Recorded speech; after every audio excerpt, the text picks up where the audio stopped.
பகவான் ஸ்ரீ கிருஷ்ணர், பகவான் மகாவிஷ்ணு இவங்க பரமாத்மாவாக இருக்கிறனால இவங்க எப்பொழுதும் நித்தியமாக இருக்கிறவங்க.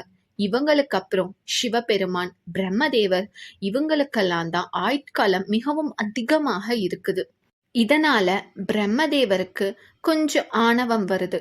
பரமாத்மாவிற்கு அப்புறம் ஆயுட்காலம் நமக்கு தான் அதிகமாக இருக்குது அப்படிங்கிற ஆணவம்.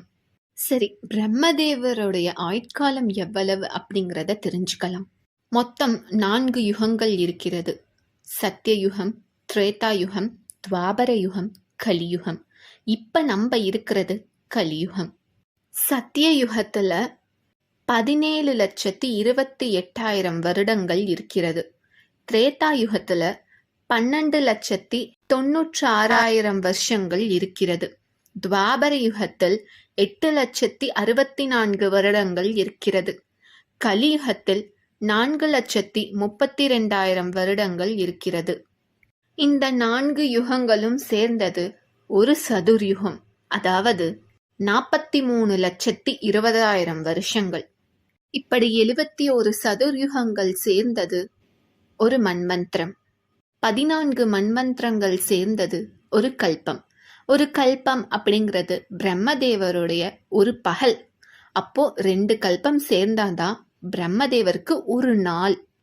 இப்படி 100 வருடங்கள் பிரம்மதேவருடைய ஆயுள் இருக்கிறது. இதையெல்லாம் பார்க்கும் பொழுது சாதாரண ஜீவனானவங்களுக்கெல்லாம் பிரம்மதேவருடைய ஆயுட்காலத்தை பார்க்கும் பொழுது எல்லாருமே மிக சிறியவர்கள். யாருமே பிரம்மதேவருக்கே ஈடாக முடியாது. இதனாலதான் அவங்களுக்கு அந்த ஆணவம் இருந்தது. விஷ்ணு பகவான் அந்த ஆணவத்தை போக்கணும் அப்படின்னு நினைச்சாரு. தன்னுடைய பக்தர் ஆணவத்துல இருக்கும் பொழுது அதை மாற்றணும் அப்படின்னு தான் எப்பயுமே பகவான் நினைப்பாங்க. அந்த சமயத்தில் ரோமச்ச முனிவர் விஷ்ணு பகவானை நினைத்து தவம் செய்யறாங்க. அவங்க விஷ்ணுவை பல ரூபங்கள்ல தரிசனம் செய்யணும்னு விருப்பப்படுறாங்க.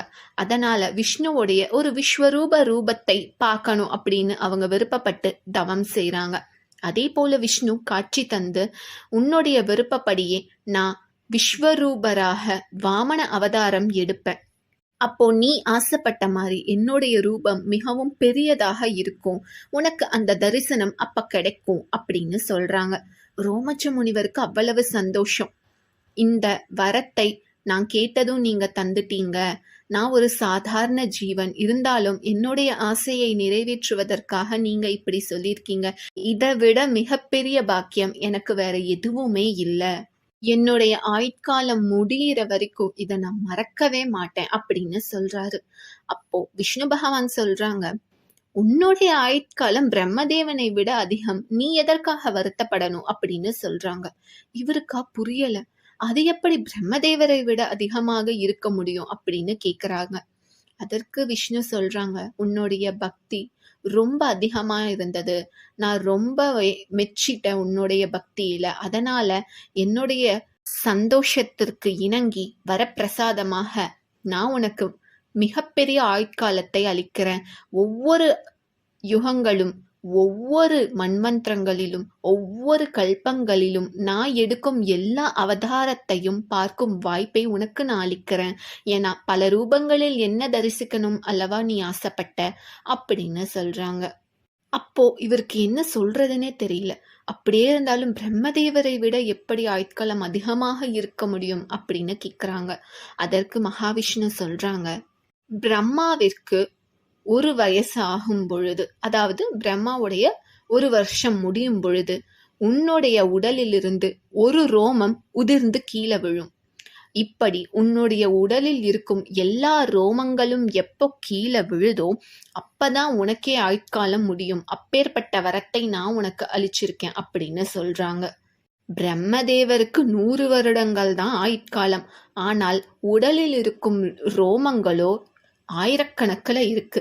அப்படி இருக்கும் பொழுது பிரம்மதேவனை விட ரோமச்ச முனிவருக்கல்லவா ஆயுட்காலம் அதிகம்.